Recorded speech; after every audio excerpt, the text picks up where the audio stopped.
Le merveilleux voyage de Niels Holgersson.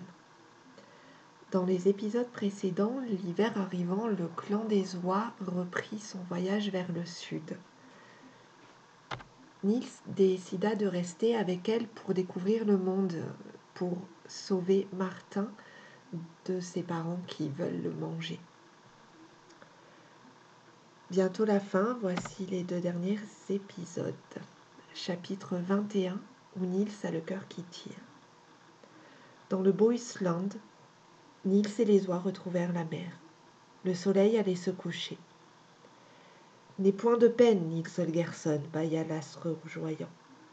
Le monde est merveilleux pour les petits comme pour les grands.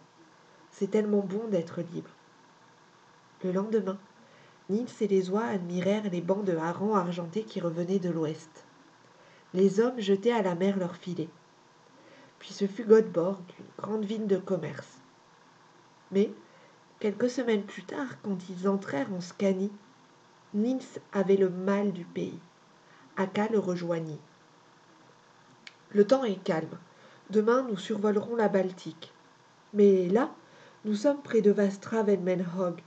N'as-tu pas envie de passer chez toi, au moins pour faire une visite ? En restant avec nous, Martin ne risque rien. » Niels donna son accord. Akka le déposa derrière le mur de sa maison. Mais, craignant les hommes et leurs fusils, elle refusa de rester. « Rejoins-nous au cap de Smygehuk demain matin, lui dit-elle. Niels tenta de la retenir. « Ne partez pas, mère Akka. Vous savez, je ne regrette rien. J'ai adoré ce voyage. » La vieille oie le regarda. « On dirait que tu penses que nous ne nous reverrons pas. » Et, prenant le visage du petit garçon dans ses ailes, elle murmura. « À demain. »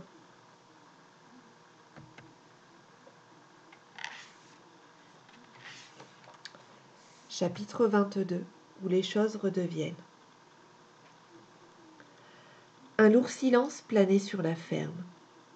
Dans l'étable, Roussette accueillit Niels avec ses cornes, jusqu'au moment où elle perçut qu'il avait changé.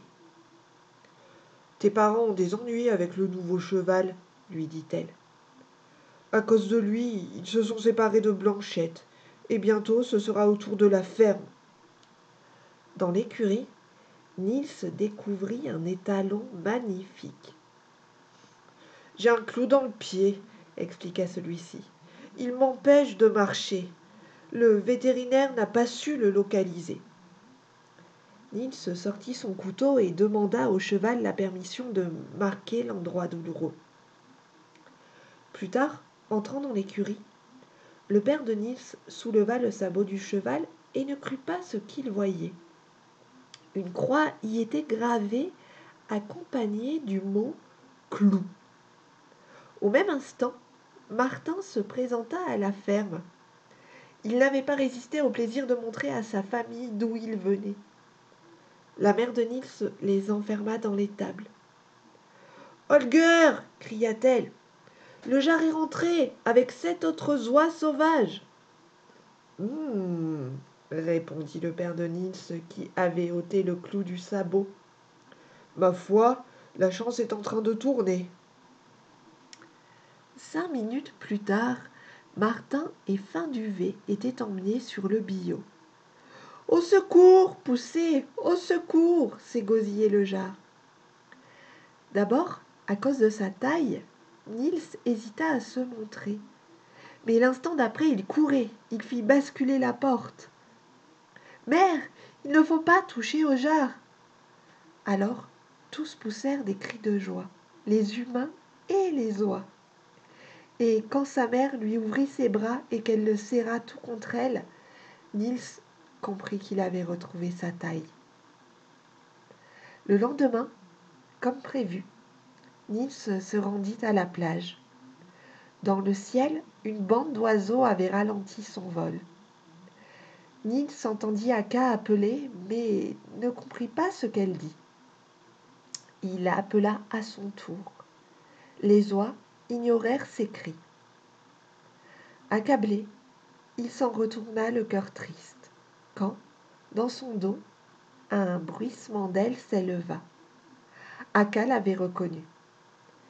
Ils se serrèrent longtemps l'un l'autre, puis Nils salua les autres oies et Akka sonna le départ. Et, tandis que le garçon remontait doucement la grève, les oies reprirent leur place dans le ciel en un triangle régulier. Fin des aventures de Nils Holgersson. Si tu veux revoir les personnages de l'histoire, les voilà. À bientôt.